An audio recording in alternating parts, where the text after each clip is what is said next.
ये सारा खेल बीजेपी का खेला हुआ है, वरना इतना लचर ये अध्यादेश कभी नहीं बनाया जाता है। और आप अपने अपने बनाए हुए कानून को कोर्ट में खड़े होकर डिफेंड नहीं कर रहे हैं, इसका मतलब आप साजिश कर रहे हैं। क्यों नहीं अटॉर्नी जनरल और सॉलिसिटर जनरल वहां खड़े हुए और कहे कि भारत सरकार का बनाया दस्तावेज है, आप इसे रोकिए मत। ये साजिश थी और साजिश कामयाब हो गई। एक तरफ एक तबके को लड़ा दो, उसके बाद दूसरे को उकसा दो। बीजेपी चाहती थी कि केओस परिस्थिति बन जाए। अगर इसमें क्लियर लिखा जाता कि शेड्यूल कास्ट बच्चे के साथ एक ओबीसी अगर भी जातिगत भेदभाव करेगा तो भी सजा पाएगा। ये आपने इतना स्पष्ट बनाया ही इसीलिए कि समाज में तनाव फैले, न्याय किसी को न मिले, समता किसी को न मिले। भारत सरकार ने क्यों नहीं सफाई दी, यूजीसी ने क्यों नहीं प्रेस कॉन्फ्रेंस करके इस पर जो भी मतभेद थे वो दूर किए। जज साहब कह रहे हैं कि अमेरिका जैसा माहौल न बन जाए। जज साहब ये नहीं देख रहे कि यहाँ पर कितने तरह के जातिगत भेदभाव बढ़ते जा रहे हैं। चोटी कोई खींच ले रहा है, कोई जो है मुंह छरकने पर मार रहा है। तो जज साहब कहाँ की बात कर रहे थे? जज बीजेपी इतनी खतरनाक पार्टी है, बीजेपी हर वर्ग को इस्तेमाल करती है। एक तरफ वो हिंदू बनाने के नाम पर सबको एक करेगी, धर्म के नाम पर लड़ाएगी, फिर जाति के नाम पर लड़ा दी। आप अगर एक बार देश को बताते कि इसमें ईडब्ल्यूएस था, तब कैसे ये सवर्ण विरोधी हो गया? ये बीजेपी ने करवाया है। तो कह रहे हैं कि ईडब्ल्यूएस वो जो हिंदू राष्ट्र बनाने वाले थे वो कहाँ हैं? कंधों से ऊंची कभी छाती नहीं होती, धर्म से ऊंची जाति नहीं होती। कथा सुनाने वाले कहाँ हैं? जो आरक्षण के खिलाफ बोलते हैं पॉलिटिकल लोग हैं ना, कथावाचक तो है नहीं, वो सब बीजेपी और आरएसएस के एजेंट हैं। वो सारे चुप क्यों हैं? दलित पिछड़े आदिवासी हिंदू नहीं है उनकी नजर में? कि आपने इतना कमजोर नोटिफिकेशन जारी किया कि आपने न तो भेदभाव के प्रकार बताए, न तो कमेटी में कौन होगा उसकी शर्तें बताई, न तो उसके प्रोसीजर को पूरा बताया, ताकि एक तबके को कंफ्यूजन या वो सड़क पर उतरे। कैंपस कम से कम कास्ट न्यूट्रल हो, उसको बीजेपी ने अपनी साजिश से धराशायी कर दिया। इस एक गाइडलाइंस ने कहीं ना कहीं जो बांटने का काम था, जिसकी आशंका सवर्ण समाज जता रहा था कि यूनिवर्सिटीज में बच्चों को बांट दिया जाएगा जाति के आधार पर, वो तो हो रहा है। हम ये कहना चाह रहे हैं कि ये भारत सरकार का नोटिफिकेशन है। तो भारत सरकार ने पहली बात माना कि एससी एसटी ओबीसी के साथ कैंपस में भेदभाव होता है, तो सरकार ने माना। लेकिन सरकार ने एक खेल किया कि जाति जनगणना जैसे मुद्दे पर बहस न हो पाए। जाति जनगणना का ऐलान करने के बाद भी एक लाइन कहीं लिखित तो सरकार ने नहीं दिया है कायदे से। पहले चरण की जाति जनगणना के 33 क्वेश्चन जारी किए, जिसमें से केवल एससी एसटी को पूछ रहे हैं, ओबीसी और जनरल को नहीं पूछ रहे। यानी एक बड़ा खेल जाति जनगणना का खेला जा रहा था कि उसमें एक बड़ा धोखा बहुजन समाज को मिले। जो न्याय की लड़ाई पिछले कई 100 सालों से, मैंने तो उसमें बाकायदा किताब लिख दी कि भाई हजारों साल से गैर बराबरी के खिलाफ लड़ाई थी, उस लड़ाई पर बात ना हो, अचानक बहस को डिरेल कर दिया।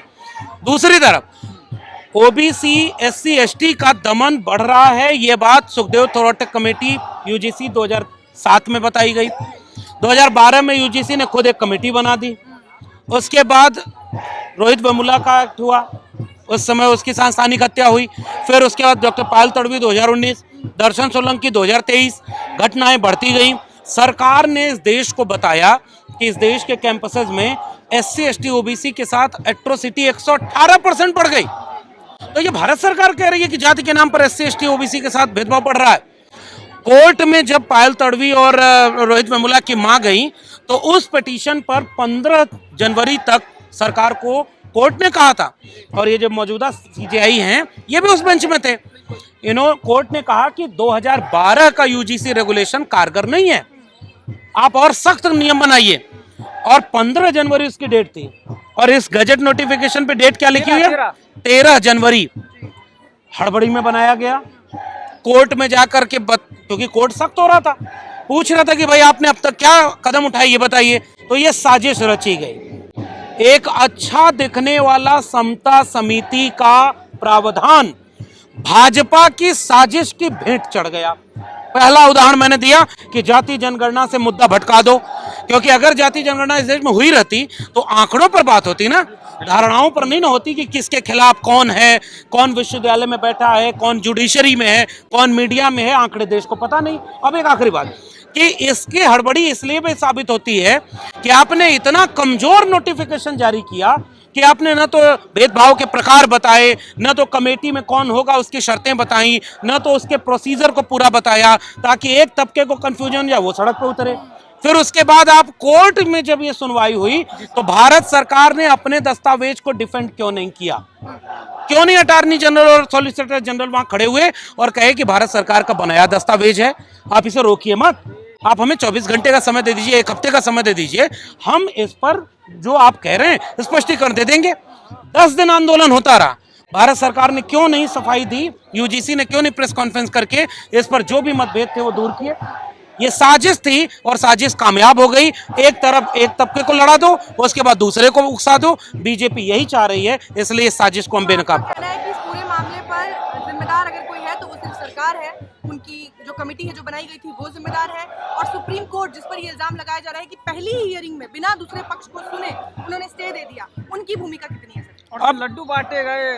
अब मैं ये कह रहा हूं कि अगर सरकार इसमें दोषी न होती, सरकार साफ लिखती कि ये जो अधिनियम है, अभी तो इस पर कितने सवाल पूछे जाने थे कि ये केवल सेंट्रल यूनिवर्सिटीज पर लागू हुआ है, ये आईआईटी आईएम पर लागू नहीं होगा, मेडिकल इंस्टीट्यूट पर लागू नहीं होगा, और तमाम केंद्र सरकार के जो एक्ट से बने हुए हैं संसद से उन पर लागू नहीं होगा।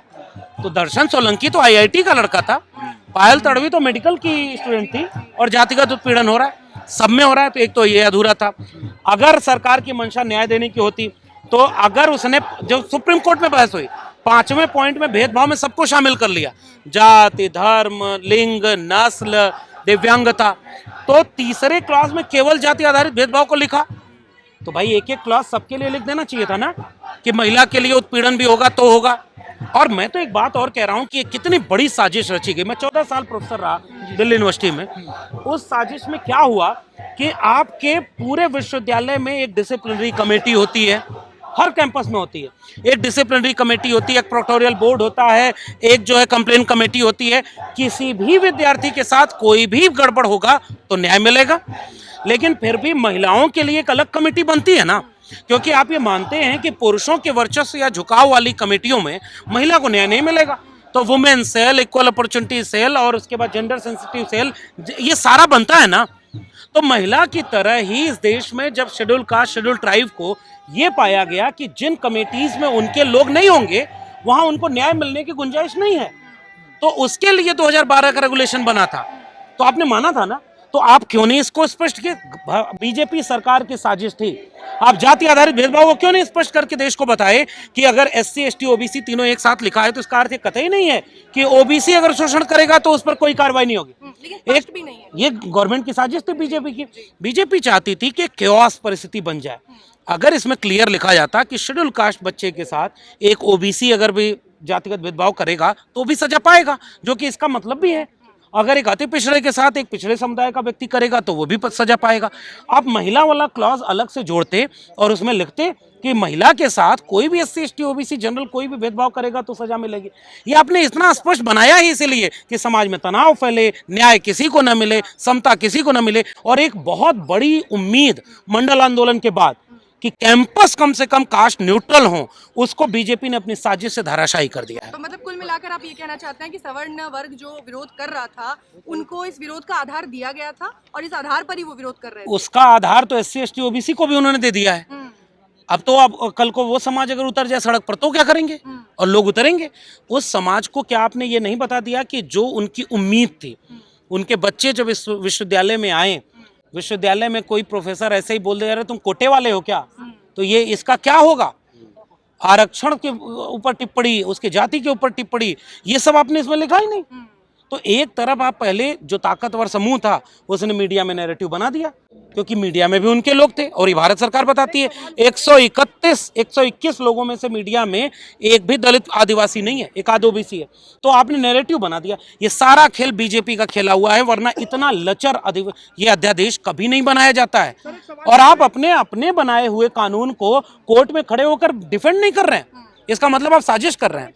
प्रधानमंत्री जी को भी जाति सूचक गालियां दी गई। एक लाइन कैटेगरी में डाले गए हैं, तो ओबीसी के ऊपर भी एसएसटी का मुकदमा लग जाता है। 2 लाख से ज्यादा मुकदमे हैं ओबीसी के ऊपर। ये बोल दिया हमने कि उसी को तो स्पष्ट करना था ना। SC ST OBC को स्पष्ट करते सुप्रीम हैं। कोर्ट ने जो टिप्पणियां की है, सुप्रीम कोर्ट टिप्पणी करते करते अमेरिका पहुंच जाता है, वहां जाकर श्वेत अश्वेत का वो पुराना एग्जांपल देता है कि वहां बच्चे अलग अलग पढ़ते थे, आप वो चाहते हैं। हाथ जोड़ के चीफ जस्टिस कहते हैं कि ऐसा मत करिए भगवान के लिए कि हमारे बच्चों के हॉस्टल अलग अलग बनाने की आप अब देखिए चीफ जस्टिस साहब पर मैं नहीं बोल सकता, मेरा नाम अगर निशिकांत दुबे होता तब मैं भले लिख लेता कि जो मैंने कहा वही कोर्ट ने कहा। मेरा नाम तो वो नहीं है, मैं तो अभी कुछ बोलूंगा तो कंडेम्ड ऑफ कोर्ट हो जाएगा। लेकिन मैं ये सवाल पूछना चाहता हूं कि यही माननीय चीफ जस्टिस ऑफ इंडिया थे जो उस समय उस बेंच में थे, और आपने कहा था कि अन्याय बढ़ रहा है, 2012 की कमेटी अच्छी नहीं है। तब आपको नहीं पता था कि भारत पीछे जा रहा है क्या आगे?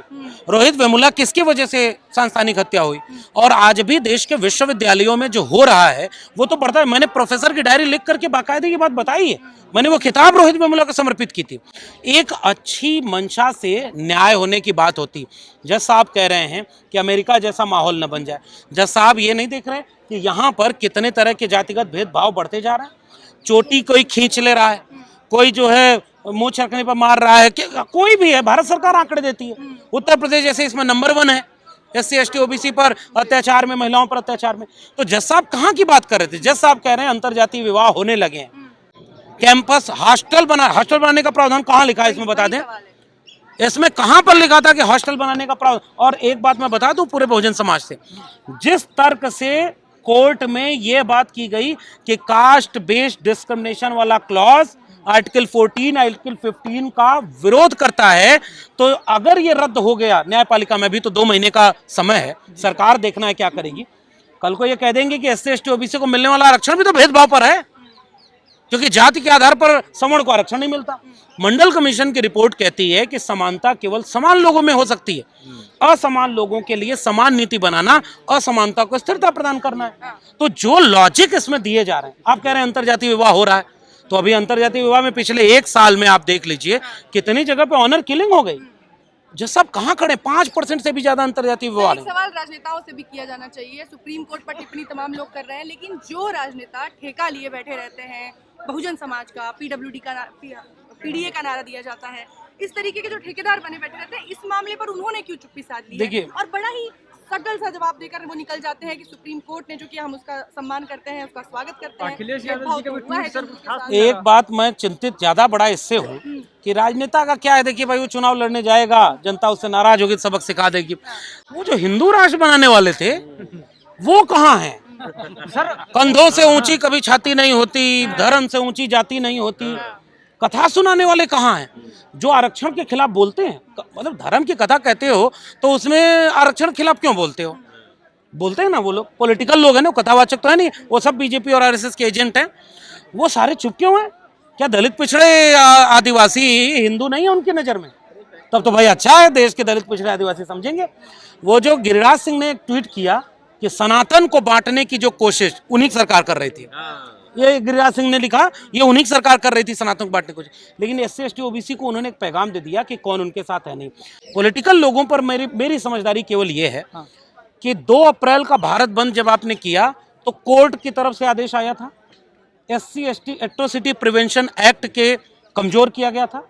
और देखिएगा ये अगर हो गया ना तो उसके बाद फिर अगला कोई पिटीशन डालेगा, SC ST एक्ट भी कमजोर कराएगा, फिर अगला कोई कराएगा, आरक्षण भी कमजोर कराएगा, क्योंकि सब तो भेदभाव पर है। अब तो आप उकसा रहे हैं समाज की। मैं नहीं उकसा रहा हूँ, मैं लॉजिक को आगे बढ़ा रहा हूँ। मैं तो एक पढ़ा लिखा आदमी हूँ, मैं कोई ये बात ऐसी नहीं करूंगा कि इस तरह की बात कोई हिंसा की बढ़ के। हम लोग संविधान को मानने वाले लोग।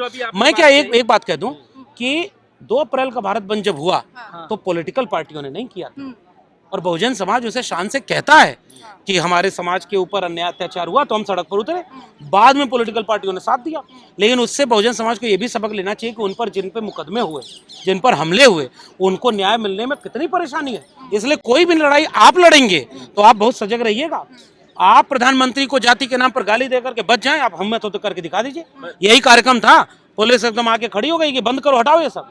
गोरखपुर में एक वहां का प्रेसिडेंट है, अमन यादव नाम है, निवर्तमान प्रेसिडेंट है, और कैंपस में उसने इसके समर्थन में कर दिया प्रोटेस्ट। बाहर निकला, पुलिस ने जो किया है वीडियो आप देख लीजिए। और 10 दिन तक देश के प्रधानमंत्री को जाति के नाम पर, बेचारे OBC हैं, उनको तेली तेली कह करके अपमानित किया। मुझे बड़ा खराब लगा कि प्रधानमंत्री जी को आप ये कह रहे हो, प्रधानमंत्री जी को गाली दे रहे हो कब्र खोदने का। ये कितना गड़बड़ काम कर रहे हैं।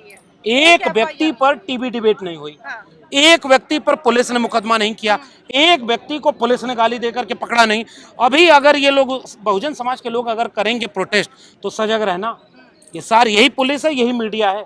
और अभी इसको यही नहीं पता, टीवी चैनल पर बैठ करके वो सब कहते हैं कि ब्राह्मण या सवर्ण के साथ अगर भेदभाव होगा जाति के आधार पर। मैं जानना चाहता हूँ कैसे होता है और कौन करेगा, किसकी हिम्मत है? मतलब मैं तो कैंपस में कह हूँ। तो रहे हैं कि जो ये नारे दिए जाते हैं तिलक तराजू और तलवार इनको मारो, देखिए, है तो सरफ नहीं मैं कह रहा हूँ ब्राह्मणवाद की छाती अब यही है इस देश की विडंबना क्या है जानते हैं? इस देश ने बहुत बौद्धिक बहसें क्लियर नहीं की, ब्राह्मणवाद का मतलब क्या है और उसमें अंतर है। फिर भी मैं बहुजन समाज से कहूंगा कि चलो ये ट्रैप है, इसको छोड़ देते हैं, मनुवाद। लेकिन याद रखना, अगर वो आज आपको ब्राह्मणवाद बोलने से रोक ले गए, फिर कल मनुवाद बोलने से भी रोकेंगे। वो कहेंगे कि मनु तो हमारे पूजनीय है, वो तो कथावाचक सब कहते हैं कि मनु तो हमारे पहले कानून के वो हैं। तो एक एक करके वो आपके टूल छीन रहे हैं, क्योंकि आप पॉलिटिकल पावर में नहीं हैं, तो आप कुछ भी करेंगे आपके खिलाफ आएगा। इसलिए संविधान को हाथ में लेकर, बाबा साहब डॉक्टर अंबेडकर का संविधान, वो आपको ये इजाजत देता है। संख्या, जमहूरियत एक तर्ज हुकूमत है कि जिसमें बंदों को गिना करते हैं, तौला नहीं करते। तो गिनती अगर आपकी है तो गिनती में अगर आप मजबूत हैं तब आपकी बात सुनी जाएगी। और न्यायप्रिय तरीके से केवल सरकार से पूछिएगा कि जाति जनगणना वाले में कॉलम क्यों नहीं दिया, तुम जाति जनगणना इसीलिए नहीं करा रहे हो। मैंने पूरी किताब लिख करके उनका पोल खोला है। यही सब टीवी पर बैठ करके कहते थे कि अंग्रेजों के आने से जातिवाद बढ़ गया। मैंने सबूत दे करके कहा कि 1650 में इस देश में जाति जनगणना हो रही थी, अंग्रेजों के पहले हो रही थी, मौर्य काल में हो रही थी जनगणना, अकबर के काल में हो रही थी जनगणना। ये सब झूठ बोलते हैं क्योंकि उनको लगता है कि बहुजन समाज तो मेरिट वाला है नहीं। तो ये बीजेपी की साजिश है कि जाति जनगणना पर बात ना हो। और पीछे से देखिएगा, अगर इस सब में उलझाएंगे, अब आपको ये भी बचाना है। अब यही है, वो बच्चा मांग रहा था कि हमको लड्डू चाहिए और उसके पजामे का नाड़ा ढीला कर दिया, अब वो वही पकड़ने बचा है और जो मिला था वही छूट गया आपसे। बीजेपी इतनी खतरनाक पार्टी है, एक तरफ वो हिंदू बनाने के नाम पर सबको एक करेगी, धर्म के नाम पर लड़ाएगी, फिर जाति के नाम पर लड़ा दी। आप अगर एक बार देश को बताते कि इसमें ईडब्ल्यूएस था, तब कैसे ये सवर्ण विरोधी हो गए? 10 में से 7 मेंबर आपके नॉन SC ST OBC हो सकते हैं। ये बीजेपी ने करवाया तो है। कह रहे हैं कि ईडब्ल्यूएस के खिलाफ भी तो जातिगत भेदभाव हो सकता है। कैसे? जैसे कहेंगे कि कोटे से आए हो, उनको भी तो कहेंगे कि सुदामा कोटे वाले हो। इस तरीके से उनके साथ भी अपमान किया मैं 14 साल DU में पढ़ाया, हाँ। एक SC ST OBC बेचारा, उसको PhD में एडमिशन नहीं मिल तो उनके पाता। पास भी है ना। तर्क कमजोर है, अच्छा। उसमें जाति के नाम पर नहीं, एक तो गरीबी का कोटा है। सुदामा अपमान करने वाला नहीं, मैं उससे सहमत नहीं हूँ, किसी को इस तरह से नहीं कहना चाहिए। मैं बड़ा संवैधानिक आदमी हूँ। मैं केवल ये कह रहा हूँ कि जातिगत उत्पीड़न अलग चीज होती है।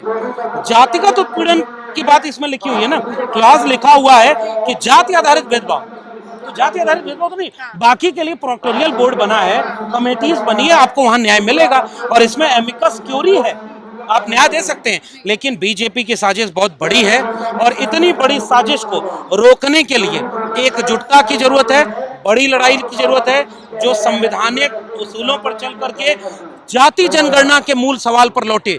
ऐसा ही दृश्य मंडल आंदोलन के समय था और मंडल आंदोलन के समय ऐसा ही विरोध हो रहा था।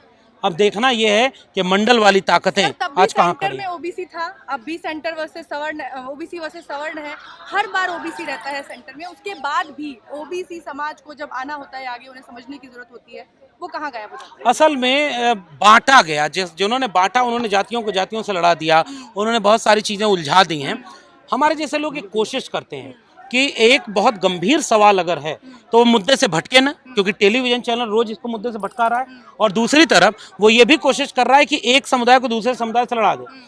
सवर्ण समुदाय के विरोध की बात करने वाले महापंडित राहुल सांकृत्यायन और मंडल लागू करने वाले सवर्ण थे विश्वनाथ प्रताप सिंह, और उनको गाली दी गई कि राजा नहीं फकीर है, देश की तकदीर है। मंडल लागू कर दिया तो राजा नहीं रंक है, देश का कलंक है। अर्जुन सिंह सवर्ण थे और दिग्विजय सिंह भी सवर्ण है। दिग्विजय सिंह अपने पार्लियामेंट्री कमेटी में कह रहे हैं कि प्राइवेट एजुकेशनल इंस्टीट्यूशन में भी SC ST OBC को रिजर्वेशन दे दो। ये मोदी सरकार ने क्यों नहीं दिया? लेकिन आप ये डायरेक्टली ये कहना चाह रहे हैं कि ओबीसी का कुछ तबका सीधे तौर पर टूल की तरह इस्तेमाल किया जा रहा है बीजेपी के द्वारा? OBC हर एक वर्ग को टूल की तरह इस्तेमाल करती है। उसे जब आदिवासी को इस्तेमाल, बीजेपी नहीं, हाँ, बीजेपी हर वर्ग को इस्तेमाल करती है। बीजेपी एक आदिवासी को राष्ट्रपति भी बना देती है और उसके बाद आदिवासियों पर क्या होता है? उसके बाद OBC प्रधानमंत्री भी कहते हैं कि मैं OBC हूँ, और उसके बाद ओबीसी की जाति जनगणना नहीं लेकिन होती। सर ये गलत है, बीजेपी कुछ भी कर देती है, इल्जाम लगता है। आप लोगों के हित में इतना अच्छा नियम वो लेकर आए जिसके लिए सवर्णों से गाली खा रहे हैं मोदी जी, फिर भी आप लोगों के मुंह से तारीफ के एक शब्द नहीं निकलते हैं, आप अभी भी उनके खिलाफ बोल रहे हैं। अगर ये अच्छा कानून था तो सरकार में खड़े होकर के वो कहते कि जज साहब इसको रोकिए मत, हमने बनाया है। क्या बोला उन्होंने? सरकार ने बोला शांति से खड़े थे। सुप्रीम कोर्ट ने लगाई ये क्रेडिट मोदी जी को जा रहा है। नहीं नहीं नहीं, किसका रोकने का? मंत्री जी ने क्रेडिट दिया कि मोदी जी का शुक्रिया अदा करिए। देखिए अब वो करें, वो जिसको जो करना है करे, मैं उसमें कुछ बोलूंगा नहीं। मेरा कहना ये कि सरकार ने अगर ये बनाया था तो सरकार कोर्ट में अपना पक्ष रखी क्या? जी 10 दिन पूरे सड़क पर प्रधानमंत्री जी को अपमानित करने वाली बात बोली जा रही थी। यूजीसी ने प्रेस कॉन्फ्रेंस की क्या? यूजीसी को बाहर आके बोलना चाहिए था कि इसमें क्लैरिफिकेशन होना चाहिए। तो यही बात है, एक बड़ी लड़ाई लड़ने की जरूरत है और सरकार की साजिश है।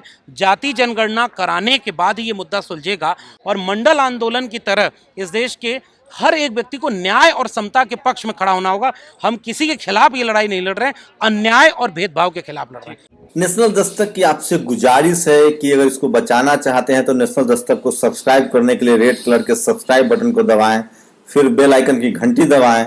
नेशनल दस्तक को बचाने के लिए बहुत जरूरी है कि हर खबर को शेयर करें, लाइक करें, कमेंट जरूर करें।